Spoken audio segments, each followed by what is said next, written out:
네, 오늘 정치권 이슈들은 조청래 전 여의도연구원 부원장, 윤재관 더불어민주당 정책위 부의장과 자세하게 짚어보겠습니다. 어서 오십시오. 어서 오십시오. 네, 안녕하십니까. 안녕하십니까. 먼저 국민의힘 얘기부터 해보겠습니다. 서울 강서구청장 보궐선거 참패 이후에 국민의힘 안팎에서 지도부 책임론이 불거졌습니다. 어제 4시간이 넘는 국민의힘 마라톤 의원 총회 끝에 현재 김기현 대표 체제로 쇄신에 나서겠다 이렇게 총의를 모았는데 김 대표는 어제 만약 내년에 있을 총선에서 진다면 정계 은퇴 각오로 책임지겠다 이런 의지를 밝히기도 했습니다. 의원총회 결과 원장님 어떻게 보셨습니까? 지금 현실적인 상황이 녹록지 않으니까요. 질서 있는 혁신, 질서 있는 변화를 택했다. 의원들이 그 부분에 다 동의를 했다고 이렇게 봅니다.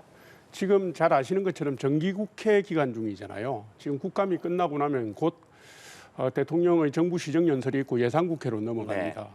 이런 상황에서 지도체제를 흔드는 게 맞나 이런 것도 있었고요. 그다음에 총선 공천이 한 2월쯤에 이루어지니까 통상 공천까지 남은 시간도 한 4개월 정도밖에 되지 않습니다. 그래서 지금 지도부 전체가 물러나면 이 대안체제를 만드는데 짧게는 한 달, 길게는 2달 걸리지 않겠습니까? 그러면 그 극심한 혼동, 분열 양상이 나타날 수 있기 때문에 이런 식의 흔들기는 좀 어렵다 해서 의원들이 다 그 김기현 체제를 재신임한 것 같고요. 재신임 받은 김기현 대표는 혁신 과정이나 총선 결과를 통해서 심판을 받겠다고 말씀하시는 게 당연한 거고 또 그렇게 될 거라고 봅니다. 네. 당의 혼돈과 분열을 우려한 재신임이다 이렇게 분석해 주셨는데 윤재관 부의장께서는 어떻게 보셨습니까? 국민 눈높이에서 평가를 해야 될 것 같습니다. 여러 어려움이 있다 하더라도 국민 눈높이에 맞지 않으면 그것은 국민들과 민심과 괴리되는 거기 때문에 정당이 하지 말아야 될 일 중에 하나를 하게 되는 그런 우를 범할 수가 있습니다. 이번 경우가 바로 그런 것 같습니다. 왜냐하면 국민들은 김기현 대표가 책임질 사람이지 김기현 대표가 다시 중심에 서서 쇄신을 한다는 것에 대해서 누가 그것에 대해서 용인을 하고 이해를 하겠습니까? 그래서 국민 눈높이에 전혀 맞지 않는 내용이다라는 생각이 들고요. 그 관련해서는 국민들이 이후에 어떻게 평가하실지는 여러 여론조사라든가 다른 방법으로 확인이 되겠습니다만은 지금의 난파선거 같은 국민의힘의 추세를 본다면 지금의 이 결정이 아마 좀 더 국민의힘에 더 어려운 상황으로 더욱더 만들 상황이 되지 않을까 싶고 그런 차원에서 지금 이번의 결정이 저는 임시방편에 불과할 것이고 내년 총선까지는 가지 못할 것이다 이렇게 예상하고 있습니다. 예. 자, 재신임을 받은 김기현 대표 본격적인 당 쇄신 작업에 들어갔는데요. 먼저 강서구청장 보선 참패 책임을 지고 물러난 임명직 당직자 새 후임 인선안을 발표했습니다. 어떻게 평가하시는지요? 이번에 그 당직 인선을 보면 우선 젊어졌다는 점이 부각돼요. 다 70년생 이후들이잖아요. 그리고 정책위 의장에 지금 임명된 유의동 의원 같은 경우는 유성민계로 분류가 되고 있고 그리고 시각장애인으로 지금 의정활동을 하고 있는 김예지 지명직 최고위원은 상당히 훌륭한 분입니다. 그러니까 사회적 약자를 대변할 뿐만 아니라 각종 법안에 대해서도 소수 의견을 내기도 했고 신념 있는 정치를 보여줬거든요. 이런 분들을 배려했고요. 그다음에 지금 제가 어제 의석수를 다시 해보니까 국민의힘의 비영남권 3선이 6명에 불과하고 비영남권 재선은 9명에 불과합니다. 그러니까 이게 당 지도부가 당직 인선을 하는데 이게 당평을 하고 수도권 중심으로 가기가 상당히 현실적으로 어려운 여건임에도 불구하고 할 수 있는 범위 내에서 수도권, 원외, 그다음에 젊은 정치인들을 두루 안배하는 인사를 했다. 좀 더 시원하게 하면 좋겠지만 현실적 여건이 어려운 가운데 해답을 냈다 이렇게 봅니다. 예, 젊고 또 두루 안배를 한 당직 인선안이었다 이렇게 평가를 해주셨거든요. 어떻게 평가하시는지요? 외부적인 평가보다는 내부의 평가가 이미 조수진 의원의 문자 메시지를 통해서 나왔다고 생각합니다. 황당하네? 김기현 대표 쫓겨나겠네? 이런 문자 메시지가 지금 공개가 됐지 않습니까? 내부 안에서도 이번에 당직 개편과 관련돼서 황당하네, 이런 평가를 좀 받고 있는 상황이니 외부에서는 또 얼마나 그 심각하게 바라보지 않겠습니까? 당연한 거라고 생각하고 내용적으로 뜯어보면 정말 문제가 많은 당직 인선이다 생각이 듭니다. 수도권 민심을 반영하는 당 체계를 가자고 하면서 사무총장은 다시 TK를 임명했습니다. 어려움이 있다 하더라도 그 어려움을 돌파하는 게 정치지 어려움 때문에 현실론을 채택할 수밖에 없다. 이거는 미봉책에 불과하고 국민들한테는 전혀 납득이 되지 않습니다. 두 번째로는 민심의 죽비를 맞았다라고 김기현 대표가 얘기했습니다만 민심에 완전히 반하는 여의도 연구소장이 임명이 됐습니다. 작년에 수해가 났을 때 이런 말을 했던 분이 기억나시죠? 사진 잘 나오게 비가 좀 더 왔으면 좋겠다. 이런 그 역대급 망발을 해서 당원권 정지 6개월을 받았던 분이 그게 풀리자마자 지금 영전에 갔습니다. 이게 말이 됩니까?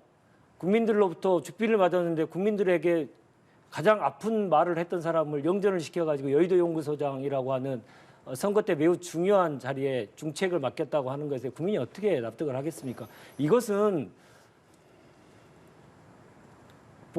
재판 결과에 잉크도 마르기 전에 다시 원인 제공자한테 공천을 해줬던 김태우 후보 공천하는 거하고 똑같은 맥락입니다. 이런 상황에서 민심을 위반했고 민심과 반했던 사람들에 대해서 계속적인 평가가 제대로 되지 않는 상황에서 다시 그 사람들을 중용한다. 이걸 믿을 국민 그리고 그것을 진정성 있게 받아들일 국민은 없다. 저는 이렇게 단언합니다. 네, 이번 인선에 대해서 두 번의 평가가 극명하게 엇갈리고 있는데 김기현 대표가 향후 당 쇄신 방향에 대한 방향도 밝혔습니다. 주요 내용을 보면 서민 친화적인 국정 운영, 또 상향식 공천, 혁신기구 설치, 인재 영입이 별도 구성 등의 내용이 담겼는데 이 부분은 원장님 어떻게 보시고 계십니까? 크게 보면 방향은 두 가지 아니겠습니까? 강서구청장 보선에서 나타난 민심의 엄중함이라는 게 사실 이거예요. 지난 대통령 선거와 지방선거에서 국민의힘을 지지했던 20대에서 40대 유권자층이 등을 돌렸다는 거 아닙니까? 그러니까 지금 당장 해야 될 것은 20대에서 40대의 국민들이 갖고 있는 그 민심을 담는 그릇을 만들어야 돼요. 네.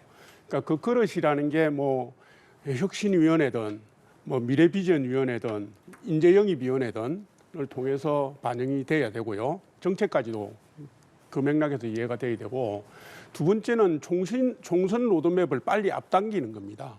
앞당겨서 빨리 총선 체제로 가면서 총선 기획단을 출범시키고 그 과정에서 공천 룰이라든가 새롭게 영입된 인재들을 배치하는 문제라든가 또 총선 이슈를 더 다듬는 문제라든가 이런 부분들을 빨리 진행함으로 해서 국민의 눈높이에 맞는 정당의 모습으로 거듭나는 거다 이렇게 봅니다. 그래서 지금 혁신의 방향이라는 게 하늘에서 뚝 떨어지는 새로운 방향이 나올 수는 없습니다.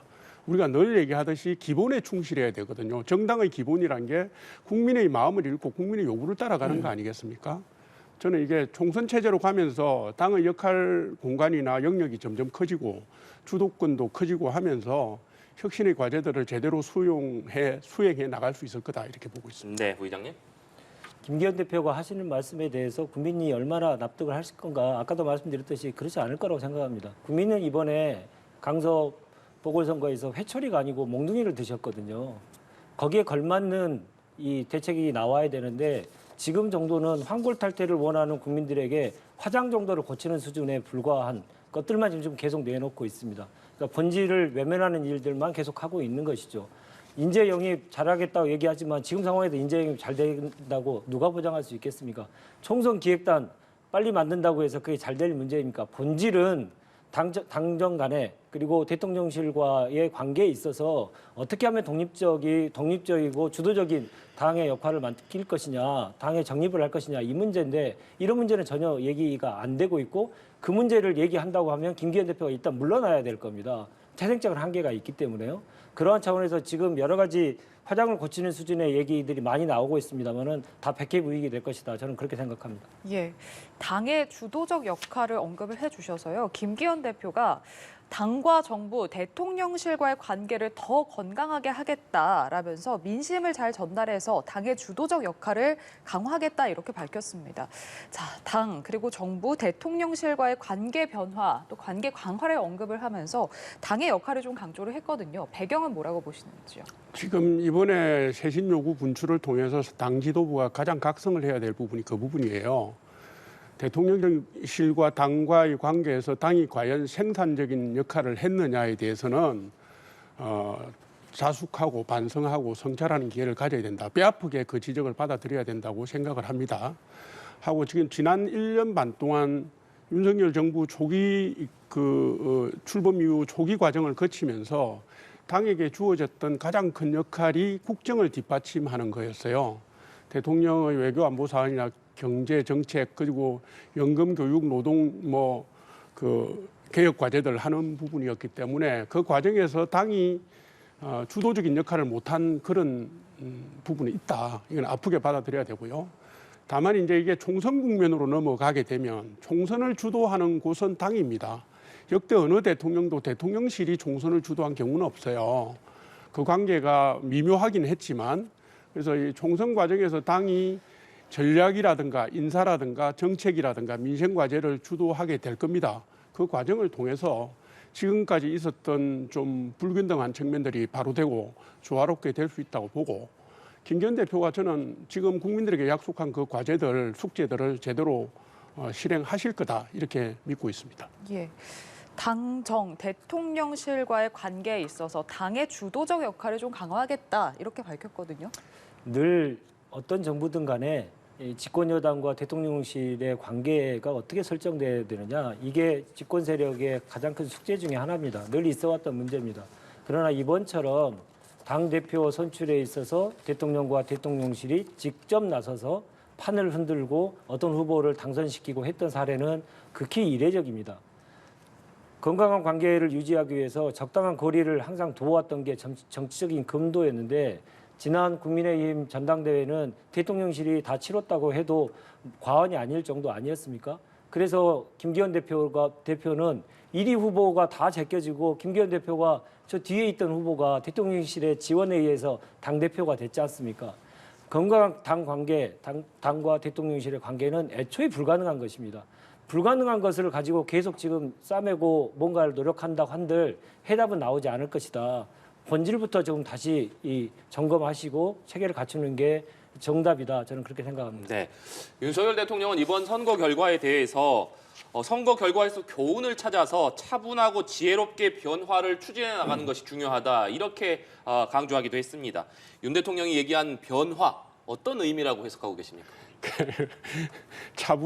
차분하고 지혜롭게라는 그 표현 때문에 며칠 동안 그 의미를 두고 해석들이 분분하던데요. 네. 저는 사실은 매우 원론적인 말씀으로 이해를 했습니다. 이게 이제 우리가 혁신의 과제가 떨어졌을 때 당을 추스르고 국정의 과제들을 추스르고 할 때 이게 중구난방으로 가면 되겠습니까? 혁신의 동력마저도 끄트리고 분열로 가고 이렇게 해서 극도의 혼동으로 가게 되면 그게 국민들에게 피해를 끼치는 겁니다. 그래서 대통령께서 말씀하신 것은 혁신의 동력을 제대로 살려서 갈 수 있는 방안을 당 지도부, 국민의힘 구성원들이 지혜롭게 내달라. 이렇게 이해를 하면 되는데 차분하게라는 말에 방점을 찍어서 김기현 체제를 인정하기 위한 것이다. 변화를 싫어하는 것이다. 제가 볼 때는 이건 좀 억지고요. 네. 예, 당이 대안 체제를 균형감 있게 만들어가는 과정. 지금 그게 아까도 말씀드렸다시피 정기국회도 있고 예산국회도 있고 무슨 총선도 5만 개 다 있는데 당이 근본적으로 흔들리면 국민의 민생은 누가 책임을 집니까? 대통령께서 하신 말씀은 그 뜻이라고 저는 보고 있습니다. 네. 문제의 본질을 벗어나는 일을 자꾸 하면요. 국민들이 회초리가 아니고 진짜로 몽둥이를 듭니다. 대통령의 지 메시지에 대해서 저는 해석하고 싶은 생각이 1도 없습니다. 왜냐하면 메시지가 잘못됐기 때문입니다. 국민은 지금 대통령은 지금 당의 메시지를 낼 게 아니고 국민에게 메시지를 내야 됩니다. 국정 운영에 좀 미숙한 점이 있었고 잘못된 게 있었습니다. 더욱 잘하겠습니다. 분발하겠습니다. 이런 대국민 메시지를 내야 되는데 지금까지도 침묵하고 있습니다. 당에게만 차분하게 하라 이렇게 얘기하고 있고 완전 목가적인 분위기 아닙니까? 지금 선거가 참패했는데 대통령에 대한 국정 운영의 평가로서 참패를 했는데 대통령은 너무나 차분하고 한가롭습니다. 국민들은 거기서 이해를 하겠습니까? 지금은 우리가 대통령의 이 발언에 대해서 해석을 할 때가 아니고 왜 국민들에게 메시지를 내지 않는지에 대해서 분명하게 지적을 해야 된다고 생각합니다. 참고로 2021년도에 서울시장 선거가 있었을 때 문재인 정부 시절입니다. 여당이 그때 참패를 했습니다. 대통령은 즉시 대국민 사과 메시지를 내셨고 국정 쇄신에 나서겠다는 말씀을 하셨고 또 하나는 국무총리와 정무수석을 사임을 하게 했습니다. 그래서 인적 개편까지도 이루어냈거든요. 그 국민은 결국은 선거 결과도 중요하지만 선거 결과 이후에 어떻게 수습하고 어떻게 민심을 반영할 것인지 그 자세를 함께 보시는 건데 이번은 선거에서도 참패하고 수습 측에서도 정말 지금 참패하고 있다. 저는 그렇게 보입니다. 예. 자, 한편 강서구청장 보궐선거 이후에 연일 공방을 이어오던 국민의힘 안철수 의원과 이준석 전 대표가 오늘도 충돌을 했습니다. 두 사람 각각 오늘 오전에 국회에서 기자회견을 열었는데 먼저 안철수 의원이 이준석 전 대표를 겨냥해서 내부 총질만 일삼는 오만의 극치를 달리고 있다. 내년 총선에서도 당의 내부 총질을 하고 가짜 뉴스를 생산할 거다라면서 당 윤리위원회에 이준석 전 대표 제명 징계를 요청을 하기로 했습니다. 자, 이에 이준석 전 대표는 아픈 사람은 상대하지 않는다 이렇게 답했거든요. 자, 두 사람의 공방 어떻게 보셨는지요? 짜증나죠. 아마 보시는 국민들 대부분 짜증나실 겁니다. 지금 강서구청장 보궐선거 패배로 지금 온 당이 들끓고 있고요. 수도권 민심 뿐만 아니라 당 체제 국정 운영 문제까지도 지금 그 국민들의 그 대화 주제가 되고 있는 이런 시국에 사감이 쌓인 문제로 한때 대선 후보였던 분하고 한때 당 대표였던 분이 갑론을박을 하는 게 이게 지금 맞나 이런 생각이 들어요. 당의 발전적 그 행보에 전혀 보탬이 되지 않은 뿐만 아니라 걸림돌이 되고 있는데요. 한편으로 보면 제가 특정인을 거론해서 죄송합니다만은 한때 대선 후보였던 분이 지금 당원권 정지를 당하고 있는 젊은 정치인을 상대로 그런 기자회견을 하고 하시는 건 좀 부적당해 보입니다. 물론 이제 이준석 전 대표도 말하자면 문제에서 벗어날 수 없고요. 좀 눈살이 찌푸려진다 이렇게 봅니다. 예. 자, 민주당에서 두 사람의 연일 공방을 이어가고 있는 이 상황 어떻게 바라보고 계신지요? 사자성어로 하면 목불인견이죠. 네. 국민들이 더 짜증날 수밖에 없지 않겠습니까? 특히나 이제 두 사람의 이 공방 그 자체가 건설적인 내용 가지고 하는 것보다는 아까 말씀하셨듯이 사감에 의한 것으로 다들 인식을 하고 있고 그럴 만한 서로 간에 공격을 할 만큼의 도덕적인 우위라든가 어떤 성과를 보여줬던 사람이 아니기 때문에 더욱더 그런 문제에 대해서 국민들은 짜증스러운 눈빛으로 쳐다보고 있는 것 같습니다. 네. 상대당의 문제이기 때문에 좀 많이 말을 좀 상가해서 얘기하고 싶습니다만은 이럴 때 질서 있는 쇄신을 얘기하고 계시던데요. 국민의힘에서는 질서 있는 쇄신이 안 됩니다. 이걸 보시면 알지 않습니까? 대대적인 혁신을 해야 되는데 질서 있는 쇄신이란 이름 하에 미봉책에 계속 불과한 내용만 계속 쏟아내고 있는 문제, 그런 문제가 이런 문제들로 인해서 다시 부각이 될 것이고 이런 체계가 얼마나 더 갈까요? 저는 얼마 가기 어렵다. 다시 한번 얘기 드리고 싶습니다. 네, 민주당 이재명 대표 얘기로 넘어가 보겠습니다. 검찰이 이재명 대표를 위증교사 혐의로 오늘 불구속 기소했습니다. 백현동 개발 특혜 의혹 사건으로 기소한 지 나흘 만인데 이번 추가 기소에 대해서 부의장님은 어떻게 보고 계십니까? 여러 가지 사안에 대해서 검찰에 대한 평가를 함에 있어서 검찰이 자꾸 이제 정치를 한다 이런 얘기를 많이 드리지 않습니까? 기소를 하는 데 있어서 기소권은 이제 검찰에 있기 때문에 검찰이 판단할 문제죠. 근데 이것도 역시 국민들에게 좀 납득이 돼야 될 거 아니겠습니까? 구속영장을 청구할 때는 세 가지를 한꺼번에 했다가 나머지 그 세 가지 건에 대해서는 또 슬라이스 쳐가지고 하나하나씩 처리하고 있거든요. 특히나 지금 대북송금과 관련돼서는 수사를 했던 수원지검으로 지금 오늘 다시 돌려보냈어요. 네. 그러면 수사도 제대로 안 돼 있는 거 가지고 제1당의 당대표를 구속하기 위해서 구속영장을 청구했다는 거 아니겠습니까? 검찰이 얼마나 제대로 된 수사가 안 됐는지를 스스로 증명하고 있다. 이렇게 생각하고요. 어쩌면 다른 측면에서도 볼 수 있지 않을까 싶습니다. 구속영장 청구를 다시 한번 이 세 가지 건 중에 대북송금 건과 관련해 가지고 다시 구속영장을 청구해서 당을 흔들어 놓거나 전국 상황을 좀 더 어렵게 만들 그런 속셈이지 않나라는 판단하신 분도 계시는 것 같습니다. 후자가 맞다면 검찰은 진짜 수사를 중지해야 될 겁니다. 그리고 정치를 좀 이제 그만하시기 바랍니다. 아무리 그렇게 꼼수를 쓴다고 한들 국민들은 그것을 용납하지 않을 것이고 이미 검찰이 무리한 수사를 했고 잘못된 구속영장을 청구했다는 것 국민적인 판단은 이미 끝났습니다. 검찰이 더 이상 술수를 쓰지 않기 바랍니다. 네, 원장님. 아니 뭐 네 번째 기소잖아요, 그죠? 근데 지금 말씀하신 것처럼 지난번에 구속영장 청구를 할 때 세 가지 혐의를 같이 한 거는 맞습니다. 근데 그 과정에서 백현동 부분하고 위정교사 혐의하고 쌍방울 대북 송금 문제에 대한 재판부의 뭐 질문 내용이라든가 뭐 구속영장을 기각할 때 사유가 있지 않겠습니까? 그래서 이 부분에 대해서 당장 입증 가능한 거는 입증 가능한 대로 가고 보강 수사가 필요한 건 보강 수사를 하겠다는 의지를 보인 거예요. 제가 볼 때는 백현동 그 의혹 사건을 기소한 지 나흘 만에 다시 위정교사 혐의를 기소했다는 것은 2018년도 그 검사 사칭 사건이잖아요. 공직선거법 위반으로 넘어간 부분을 이재명 대표가 당시 자기 사건과 관련해서 당시 성남시장 비서였던 김무우 씨에게 자신에게 유리한 증언을 해달라고 했던 그 내용입니다. 그죠? 그걸로 해서 2020년 5월에 대법원에서 무죄 판결을 받은 거 아닙니까? 그러면 이 부분에 대한 검찰이 입증 가능한 자신이 있는 겁니다. 이 부분만 떼서 기소를 하는 것은 저는 그렇게 보고 있고요. 그다음에 이화영 건은 아태재단이라든가 그 쌍방울 관계자들이 다 이재명 대표가 사전에 알고 있었다고 얘기를 했음에도 불구하고 핵심 피의자인 이화영 전 부지사가 진술이 오락가락했기 때문에 이 오락가락한 진술과 관련된 부분에 대한 보강 수사가 필요하다 검찰이 생각했을 겁니다. 그래서 이거를 원래 수사했던 수원지검으로 다시 돌려보낸 것일 뿐이지 입증할 자신이 없기 때문에 설라에서 쳐서 갔다 이거는 좀 지나친 분석이고요. 검찰은 합당성과 한목적성을 가지고 가고 있다 이 말씀을 제가 드리고 싶습니다. 예.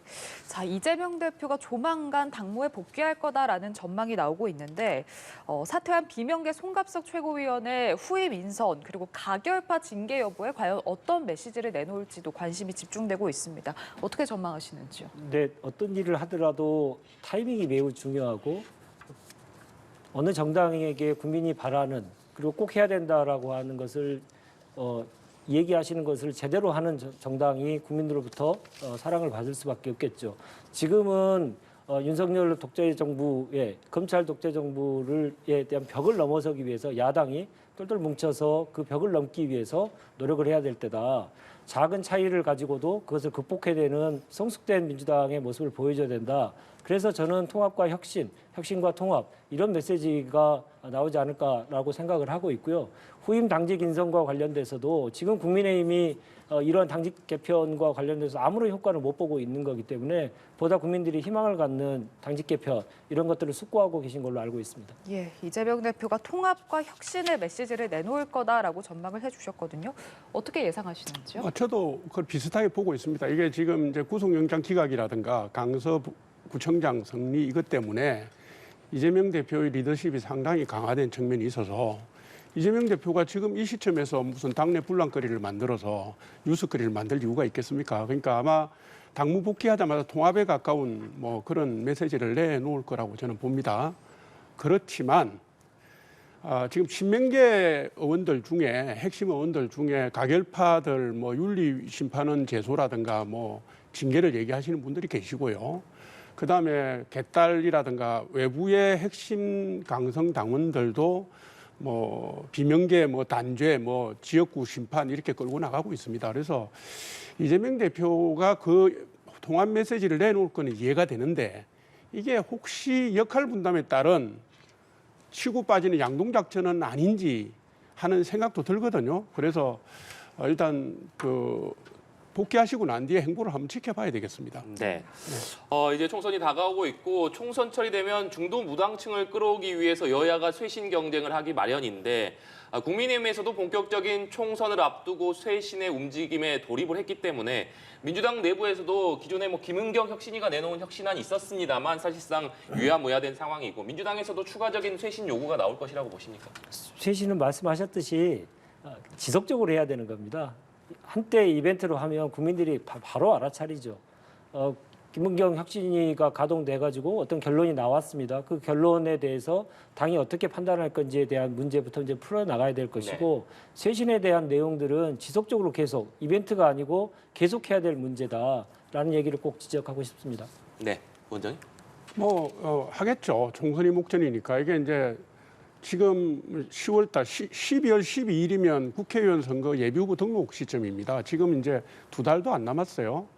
그러니까 국민의힘을 시작으로 총선기획단이 발족되고 민주당도 그렇게 가지 않겠습니까? 그러면 혁신의 방향은 딱 2개입니다. 하나는 뭐냐면 공천 룰과 관련된 거, 국민의 눈높이에 맞지 않는 부분들을 어떻게 걸러서 현역 교체율이라든가 공천 룰에서 국민의 눈높이를 반영해서 그 국민의 요구를 공천에다가 투입할 것인가, 교체율 문제가 두드러질 수 있고요. 그다음에 한 가지는 지금 이제 11월, 12월 지금 제가 세 보니까 11월 달에 4번, 12월에 2번 본회의가 예정돼 있는데 이때 법안과 관련된 민생 법안과 관련된 부분들을 끄집어낼 겁니다. 중도 확장성 민생을 누가 더 챙기느냐 하는 경쟁 이런 부분이 붙지 않을까 싶고요.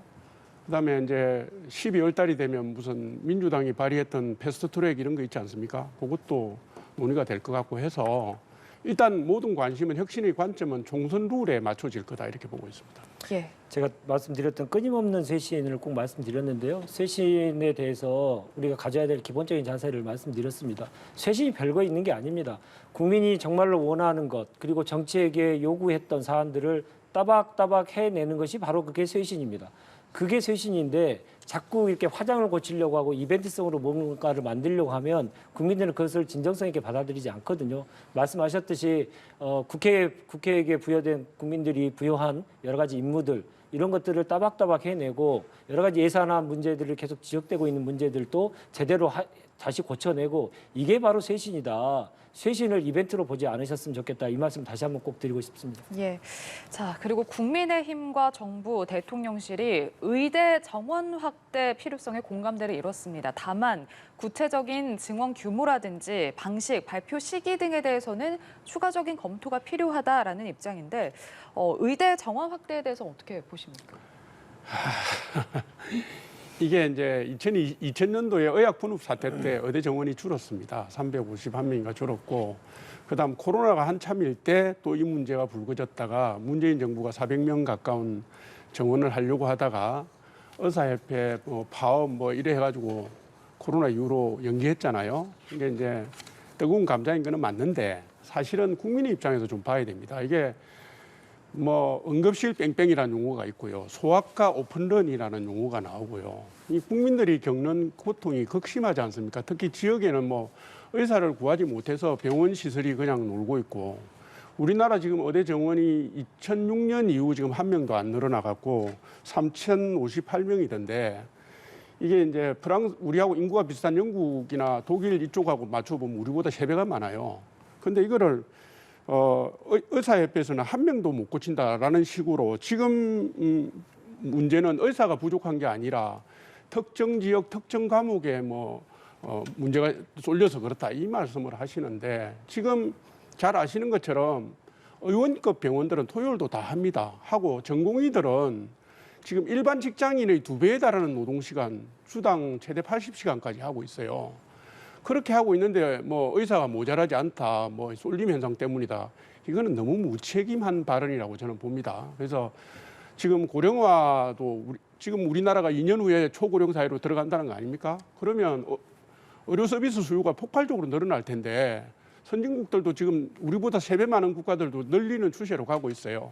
그러면 의사협회도 기득권만 자꾸 내세우지 마시고 국민 불편을 고려해서 정부와 잘 대화해서 정원하는 쪽으로 가야 된다. 저는 이렇게 봅니다. 예. 의대 증원과 관련된 논의 어떻게 보십니까? 이것도 본질을 분명하게 지적해야 된다고 생각하는데 의대 정원 문제가 어떻게 할 것이냐 이게 문제가 아니고요. 증원된 인력을 어디에 어떻게 배치할 것이냐가 본질입니다. 핵심입니다. 아무리 증원을 많이 한들 지역에 가는 의사가 없거나 필수 의료 시설에 가려고 하는 의사가 없으면 증원해봤자 막장 도로화목입니다. 이런 상황이 계속 벌어지면 결국 문제를 전혀 해결할 수가 없는 것이죠. 그래서 문재인 정부에서는 지역의사제를 도입해서 지역에 계속 상주하면서 필수 의료 과목들을 할 수 있는 의사제를 도입하자고 했습니다만은 그게 성과를 이루지 못했습니다. 실제로 본질은 그 점에 대해서 정원의 문제로 얘기하지 말고 정말로 지역에 가서 일할 수 있는 필수 의료 시설을 인력을 어떻게 확보할 것이냐 이 문제에 집중해야 된다고 생각합니다. 근데 그 문제에 관련돼서 정부가 제대로 된 내용을 아직 발표하지 않고 증원 숫자만 계속 얘기가 중심에 이루어지고 있어서 그 문제에 대한 논의의 본질이 좀 바뀌어야 된다 생각이 들고요. 앞서 언론 보도를 보니까 정부는 이런 생각을 하는 것 같습니다. 지방의 국립대병원에 대한 혜택을 많이 줘가지고 지방 의료기관들을 조금 더 확충하겠다 이런 내용인데 그 핵심 내용이 뭐냐면 의사에 대해서만 여러 가지 그 임금의 체계에 대한 규제가 있는데 그걸 풀어줘가지고 임금을 많이 올려줘서 많은 좋은 의사들이 지역에 갈 수 있도록 이렇게 하자고 얘기를 하시는데요. 이것도 정말 단견입니다. 왜냐하면 의료기관에 의사만 있는 게 아니지 않습니까? 종사하는 분들이 간호사들도 있고 여러 가지 필수 인력도 있는데 의사만 그 임금 올려주고 다른 분들은 임금을 그대로 동결을 하겠다고 하면 이게 제대로 운영이 되겠습니까? 이렇게 미봉책하지 마시고요. 분명하게 사태의 본질을 분명하게 인식하시고 그에 대한 대책을 내놓는 게 맞다. 저는 그렇게 봅니다. 예, 알겠습니다. 두 분 말씀 여기까지 듣도록 하겠습니다. 조청래 전 여의도연구원 부원장, 윤재관 더불어민주당 정책위 부의장과 함께했습니다. 고맙습니다. 고맙습니다. 감사합니다.